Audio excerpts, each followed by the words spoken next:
Happy St. Patrick's Day, everyone, and an especially happy St. Patrick's Day to the people of Boston. This isn't just any St. Patrick's Day in 2026, it's also the 250th anniversary of the liberation of Boston in the Revolutionary War. So in honor of this great double holiday, we're going to look at the siege of Boston during the Revolutionary War and why it was arguably one of the most important episodes of the entire revolution. So remember to like, comment, subscribe, hit the notification bell, do all that fun stuff, and let's just get right into it. So first things first, how did Boston get occupied in the first place? I have another video on Lexington and Concord, the battle that started the war, which goes into a lot more detail, but here's roughly what happened. In the years leading up to the Revolutionary War, Boston was the epicenter of the Patriot movement that opposed Britain's taxation of the colonies. Boston was on and off occupied by British redcoats, and this especially ramped up after the Boston Tea Party in 1773. Over the next couple years, the British feared the Massachusetts militias and Patriot shadow government, which had been building up supplies of weapons and powder, and as such, various raids into the countryside were conducted to disarm these militias. One of these raids, on April 19, 1775, resulted in gunfire at Lexington, leading to a firefight later that day in Concord, then a full-blown battle through the rest of the day as the British retreated back to Boston. At the time, Boston was essentially an island in the harbor, connected to the mainland by a narrow neck, and overlooked by peninsulas with hills to the north and south. As such, it was relatively easy for the Patriot militias to bottle the redcoats up in the main city. The Patriots, who fluctuated in strength but usually between 10 and 20,000 men through the year, outnumbered the British, although they lacked heavy artillery to effectively bombard the city, as well as ships to check the large British navy that served as an extra layer of protection and supply in the harbor. The Patriots, hoping to check a British offensive in June, took the initiative and moved forces onto Breed's Hill on the Charleston Peninsula just north of the city. Fearing this could expose Boston to artillery fire, the Redcoats sent out an expedition to the peninsula, trying 3 times to dislodge the rebels from their fortifications. The battle, known as the Battle of Bunker Hill, which I also have a video on, was the bloodiest battle of the whole war, and while it gave the British control of the northern peninsula, they lost so many men in the process that the British were extremely hesitant to attack the rebels again. By this point, the New England militias surrounding Boston had formally been designated the New American Continental Army by the Continental Congress in Philadelphia. Commanders and troops from across the colonies flooded in to support the siege, including, most notably, George Washington, who was named the commander-in-chief of the army. Washington arrived on July 2nd, taking up residence in a Loyalist's mansion in Cambridge. By this point, the Boston area was experiencing a refugee crisis. Fearing that Patriot militias would harm them, many Loyalists from the Massachusetts countryside willingly entered the besieged city of Boston, seeking protection from the Redcoats. Conversely, many Patriots in the city fled outward, hoping to escape persecution themselves. The neck was heavily guarded, but some flow of civilians and their belongings was allowed by both sides. While resupply of the Brits was restricted, the quasi-free flow of people also led to a free flow of information, which both sides exploited with spies. It was with these spies that both sides learned of the other's strength and positions. The Americans were primarily in Cambridge to the west under General Israel Putnam, with another grand division to the south on a hill overlooking the neck at Roxbury under General Artemas Ward, and another to the north covering the neck at Charlestown under General Charles Lee. An exact number of troops was hard to pin down for both sides, since many militiamen of the Americas were coming and going at will to care for their families, tend to their farms, or just to find food. Plus, many were sick or dying or undersupplied. By November of that year, Washington had about 20,000 men, mostly from New England, but only about 14,000 were present or fit for duty. That being said, the British had pretty poor intelligence compared to the Americans, and didn't fully know these numbers or other issues they had that we will get to in a minute. The British in turn controlled the Charlestown Peninsula and Boston proper, and had men at both necks to fend off an American attack. Naval ships in the harbor and Mystic River also secured these land forces. The American intelligence correctly assessed the British strength at around 10,000, but little did they know that only about half of those men were in fighting condition. Both sides also struggled with supply. The Americans had the advantage of essentially controlling the entire eastern seaboard besides Boston, but of course they were limited by distance, time, logistical supplies like wagons and horses, and of course the need to pay people for their food and stuff.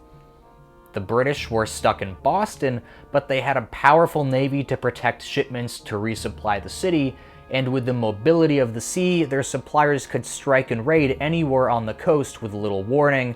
That being said, American privateers often intercepted them, and at the end of the day, the British ships could only carry so much stuff, so they weren't that efficient. As such, both sides went to great lengths to fight over farm animals in the New England coastal areas, with the Patriots trying to keep them out of British hands long enough to pay to buy them themselves. In the city, the British were having serious issues, especially when winter came around. In addition to their 10,000 redcoats, they had to care for another 1,200 family members of the soldiers, as well as about 3,000 other people still in the city, only some of whom were devout loyalists. The lack of firewood led to the destruction of various wooden buildings in the city for fuel, including the North Meeting House and even church pews. The siege of Boston had happened by surprise, so there weren't massive stores already built up, and of the 40 British ships sent to resupply Boston from England, only 8 would ever arrive due to a mix of delays, bad weather, and American privateering. But the British did have something that the Americans lacked, which was weapons and powder. The two sides would sporadically fire at each other from across the harbor, but the British consistently fired way more. Sporadic casualties from these duels were common. As one American wrote in his diary, quote, "One man had his arm shot off and there were 2 cows killed. Nothing new." Washington learned to his horror that he was desperately short on gunpowder. His estimates for what he needed for his force ran up to about 100 tons of powder, but on August 3rd, 1775, he learned the army had less than 5 tons. Even by the spring of 1776, Washington wouldn't have enough guns to go around and armed some of his men with spears. The Americans would face an even bigger challenge as the new year approached. The enlistments for most of the army expired on January 1st, 1776. By November, only a bit over 2,000 men had committed to re-enlist, and morale was low. Not only were his own men under-equipped, underfed, and underclothed for the winter, Washington himself had serious problems. He considered New England troops, quote, "generally dirty and nasty people," and had described the officer corps of Massachusetts as possessing, quote, "an unaccountable kind of stupidity." He even disliked frontier Virginians from his own state, although the riflemen from that area did play a major role in intimidating the British in the outward defenses. On September 10th, men from Pennsylvania actually tried to mutiny, and while this was put down, the morale in the army was crashing. In December, he even reversed an earlier decision of his, allowing black men to fight in the military. Part of this, of course, was for manpower reasons, but Washington may have softened his stance due to testimony from New England militiamen who had already fought alongside black soldiers at Lexington and Concord and Bunker Hill, and found little to complain about. For the rest of the war, the Continental Army would be integrated, and this wouldn't come about in American history again until after World War II. The general even got to the point of lamenting his own role. Quote, "Could I have seen what I have and am like to experience, no consideration upon earth should have induced me to accept this command." When the new year began, he managed to retain about half of his forces, somewhere between 8,000 and 10,000 men, although only about 5,000 to 6,000 were in fighting shape, and many had taken home their issued muskets, depriving the Continentals of thousands of guns. The new year also ushered in the use of the new American flag, 13 stripes with the British ensign in the corner. The British and Americans were now about equally matched in manpower and misery. Both sides yearned for a way to break the stalemate.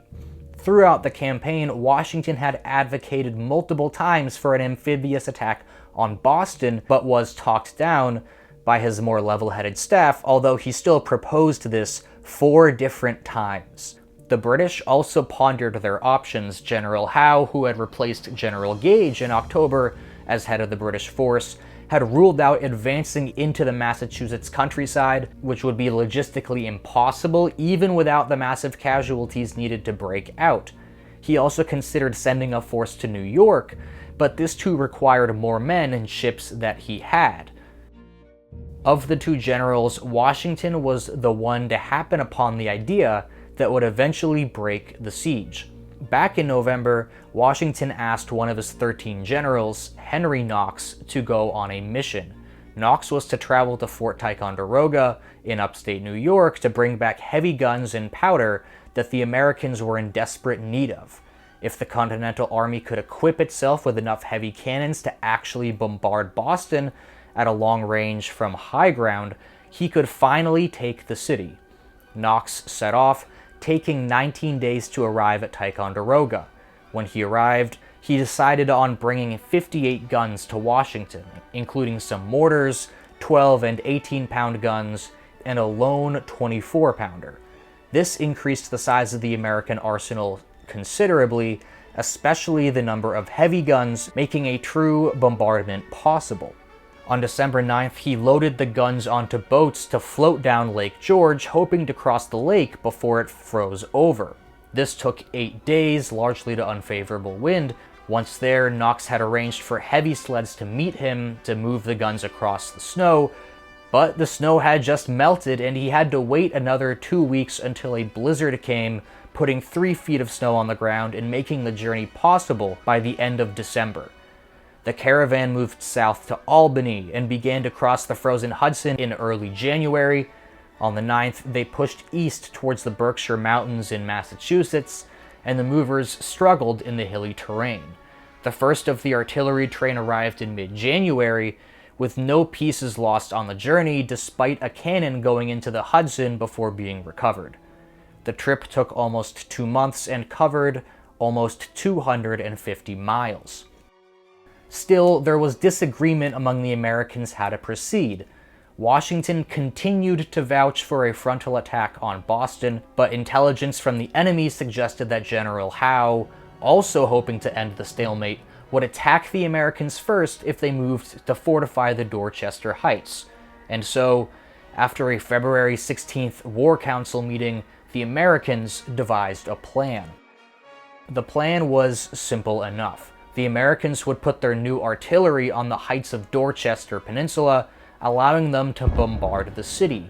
When the British came out to meet them, the Americans would slaughter them en masse like they had at Bunker Hill, while another force would move on Boston over the harbor as the Redcoats were distracted to the south. But how? If the Americans were assailed before the fortifications on Dorchester were ready, it would throw the whole plan in peril. Indeed, the British had even heard of the plan, but the commanders brushed it off as implausible. Plus, the ground was still frozen, and digging in on the hill would be extremely difficult. Enter the details. In order to make sure the building wasn't interrupted, the whole ordeal would take place in one night. American guns would fire at the British to obscure the sound of construction, and they would fire for the 2 nights prior as well to desensitize the enemy. To get around the frozen ground issue, Rufus Putnam, an American engineer, proposed building chandeliers, essentially wooden boxes full of hay, rocks, and wood to provide some cover. It wasn't as good as digging into the ground, but it would have to do and protect them from musket fire and smaller cannons. Large hay bales would be put up to form a partition on the neck, hiding the advancing Americans from view. To ensure the fatigue that had plagued the battle at Bunker Hill didn't repeat, a fresh force of men would then relieve those who actually built the works in the early morning. On March 4th, 1775, after the sunset, between 1,200 and 2,000 Americans and their supplies moved to Dorchester. They were led by General John Thomas, as well as Colonel Richard Gridley, the American chief engineer. The cannonade began, and the hay bales were moved into place. The men worked silently as they could, although some British would later report hearing and seeing the enemy on the heights in the moonlight. Knox Hill, less than a mile from the neck, was subjected to British cannonade when they saw an American campfire, which killed 4 Americans. Further back, on the twin hills of the slightly taller 118-foot-high Dorchester Heights, the main work continued undisturbed. The workers were relieved by 3,000 soldiers at around 4 a.m. It was now March 5th, the 6th anniversary of the Boston Massacre, which Washington took pains to remind his men of. When the sun rose the next morning, the British were shocked. One British engineer believed it must have taken about 14,000 men to put up the works so quickly, although only a fraction of that was true. The British fired with their guns onto the heights, but due to their height, only a few Americans were killed, and the useless barrage ended. The British frantically moved to attack, and General Percy, the man who had saved the day for the British at Lexington almost a year before, moved 2,500 troops to assault the hill. Also learning from Bunker Hill, they would not load their guns. Instead, they would rush up the slope without stopping to fire, taking the works as fast as humanly possible, and relying on the bayonet. This fell right into Washington's plan, and he was excited to finally fight the British and make up for the battles he had missed the previous year. On the Dorchester Heights, the men had also erected palisades and prepared barrels filled with rocks to roll down on the advancing British. The 3,000 defenders on the hill outnumbered the British amphibious force, and another 4,000 Americans stood ready at Cambridge. Once the English engaged, the force would sail across the harbor and land at Powder House and Beacon's Point before taking the fortified hills of the city and opening the neck, allowing the rest of the army to flood into Boston. This was risky though. Another 2,000 militia from Massachusetts had been called out, but not all men had arrived, and the Americans had only about 8 tons of powder, still less than 20% of what they needed. Plus, they didn't have enough medical supplies for the anticipated casualties. Still, Washington was excited, but fortunately for everyone, God intervened. Moving Percy's forces to Dorchester took delays, and that night, bad weather set in. The seas were rough, and an amphibious assault became impossible. At this point, Howe had a hard decision to make. He had only 6 weeks' worth of provisions left, with no word of relief from England in sight. He knew the Americans were low on powder, but not just how low, and he couldn't risk a bombardment of Boston. With each day that passed, the American position became stronger and stronger, especially on Knox Hill, which hadn't been fully developed on the first night, and that day, he decided to leave. Howe still didn't have enough shipping for his men and their families and the Loyalist refugees, a total of about 11,200 people plus the crews of the Navy, so lots had to be left behind, much of it destroyed so the Americans couldn't take it. Howe threatened to burn Boston to the ground if the Americans attacked him while his forces prepared to leave, and save for a handful of cannonballs fired into the water before that was issued, the American forces on Dorchester never attacked the British. Despite this threat, Howe ordered that his men could not loot or burn the city, and actually punished the infractions with death. 11 days later, the British set off for Halifax, leaving the crown jewel of New England to Washington and the Continental Army. The Americans were skittish at first, and Washington sent in men who were immune to smallpox, fearing a bio-warfare trap in the city. The British also left dummies on Bunker Hill, which wasn't discovered until Americans approached fearfully with no resistance. Washington was victorious, and the men celebrated, as did many across New England. The Massachusetts Committee of Safety even bid Washington a peaceful retirement, believing the war to be over. The American victory at the Siege of Boston was the first large-scale victory for the Americans in the Revolution. It proved that they could win more than just an ambush battle or from fighting behind a blockade, but they could actually win an entire campaign. And it also exposed serious issues for both sides. The number of men they had on paper was usually far, far higher than the number of men that they could actually draw on at any given point. We often forget about this today, but sickness and disease actually played a massive role in war and did so worse than most battlefields actually did. The Americans learned that discipline was difficult to maintain. After all, Washington had to routinely chastise his forces for being drunk and unhygienic. They learned how important logistics were, especially for powder, which was difficult to manufacture in the US at the time, and they learned how hard it was to keep men in the army. Months later, Washington would write, quote, "When men are irritated and the passions inflamed, they fly hastily and cheerfully to arms. But after the first emotions are over, to expect that they are influenced by any other principle than those of interest is to look for what never did, and I fear never will, happen." The British, for their part, discovered the weakness of their own logistics. Howe couldn't rely on shipments from England alone, and without some kind of loyalist base in the colonies, any position they took would be unsustainable. But the war was not over. The British, after some R&R, would be back, this time in New York. Washington knew this, and just 12 days after liberating Boston, the Continental Army moved south. So that's it for this video, everyone. Hope you enjoyed. Remember to like, comment, subscribe. I hope you're enjoying this series, and I will talk to you in the next one. Goodbye.